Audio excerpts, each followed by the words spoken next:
नमस्कार, दृष्टि आईएएस के टुडे के प्रोग्राम में आपका स्वागत है। सबसे पहले पिछले सेशन का रीकैप देख लेते हैं। पहला प्रश्न है, हाल ही में तमिलिसई सौंदरराजन को पुदुचेरी के उपराज्यपाल का अतिरिक्त कार्यभार सौंपा गया।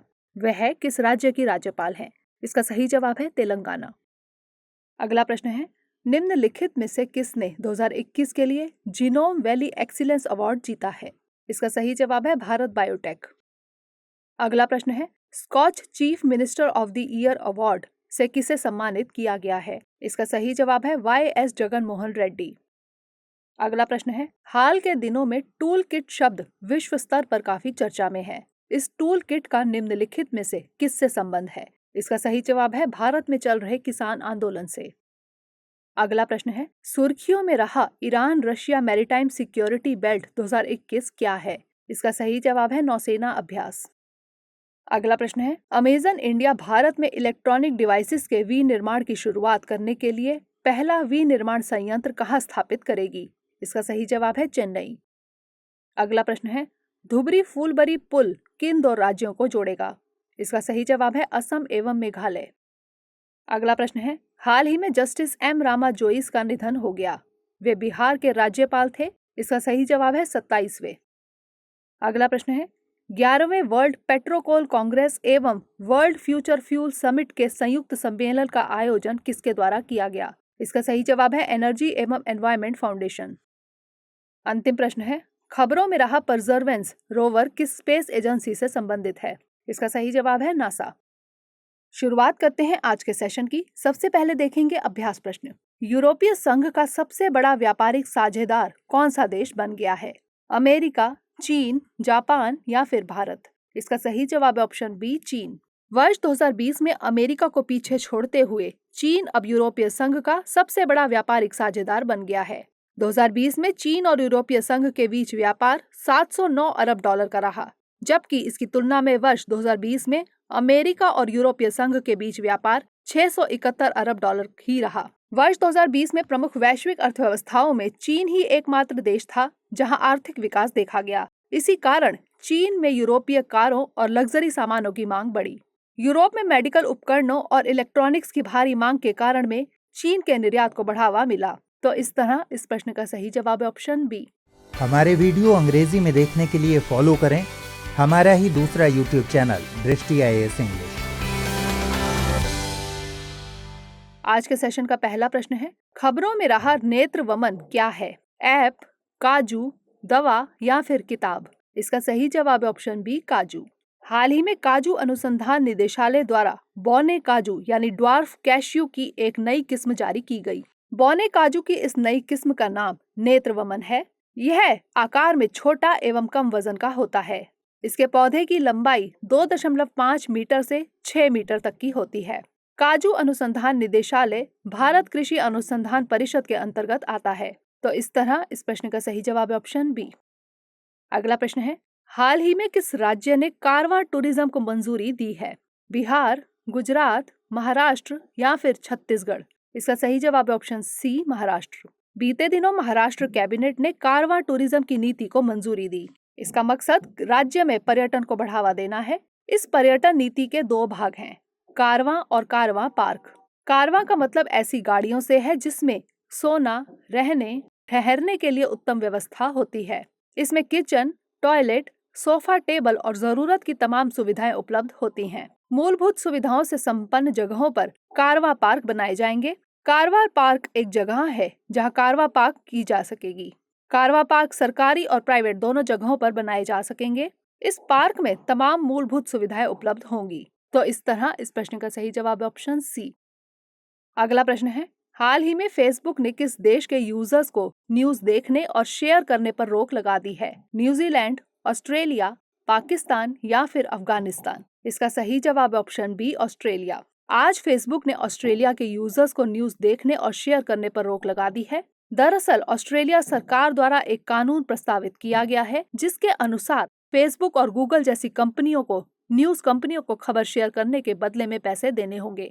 इसी कानून के विरोध में फेसबुक ने यह कदम उठाया। तो इस तरह इस प्रश्न का सही जवाब है ऑप्शन बी। अगला प्रश्न है, रामनाथपुरम तुतुकुड़ी प्राकृतिक गैस पाइपलाइन किस राज्य में शुरू की गई? केरल, आंध्र प्रदेश, कर्नाटक या फिर तमिलनाडु? इसका सही जवाब है ऑप्शन डी, तमिलनाडु। हाल ही में प्रधानमंत्री श्री नरेंद्र मोदी ने तमिलनाडु में रामनाथपुरम थूथुकुड़ी प्राकृतिक गैस पाइपलाइन लॉन्च की। यह 143 किलोमीटर लंबी प्राकृतिक गैस पाइपलाइन है। इस पाइपलाइन के जरिए रामनाथपुरम में स्थित गैस फील्ड से फर्टिलाइजर एवं पेट्रोकेमिकल बनाने वाली कंपनियों को ईंधन पहुंचाई जाएगी। यह पाइपलाइन लगभग 700 करोड़ रुपए की लागत से बिछाई गई है।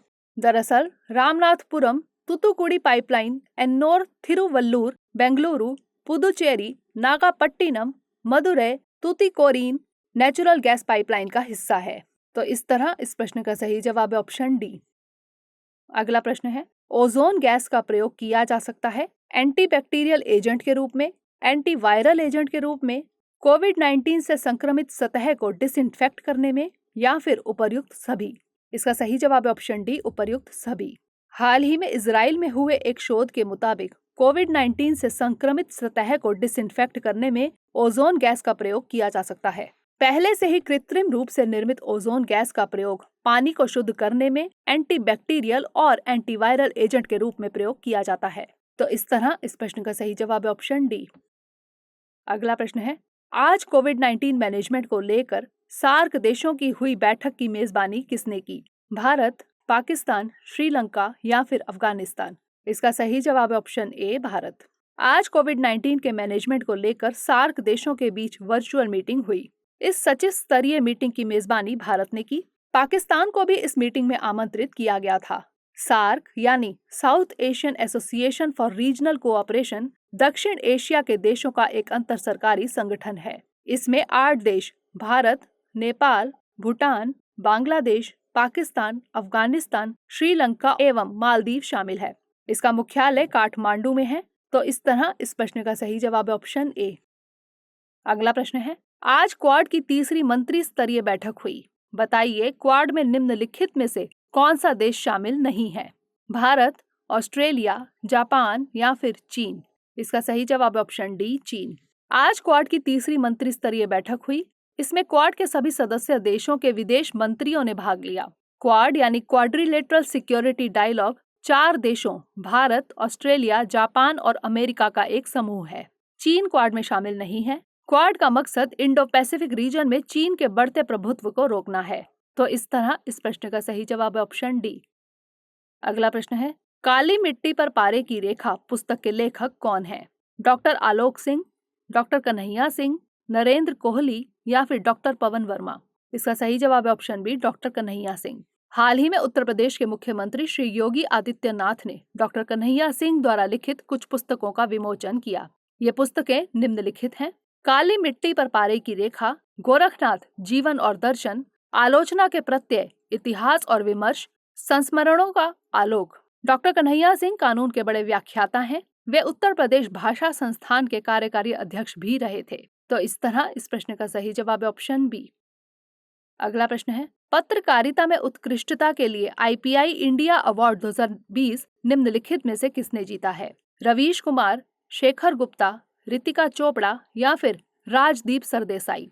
इसका सही जवाब है ऑप्शन सी, रितिका चोपड़ा। रितिका चोपड़ा ने पत्रकारिता में उत्कृष्टता के लिए IPI यानी international press institute India award 2020 जीता है। रितिका चोपड़ा अखबार इंडियन एक्सप्रेस में सीनियर असिस्टेंट एडिटर है। उन्हें यह पुरस्कार 2019 के लोकसभा चुनाव के दौरान निर्वाचन आयोग के कामकाज पर उनकी रिपोर्ट के लिए दिया गया है।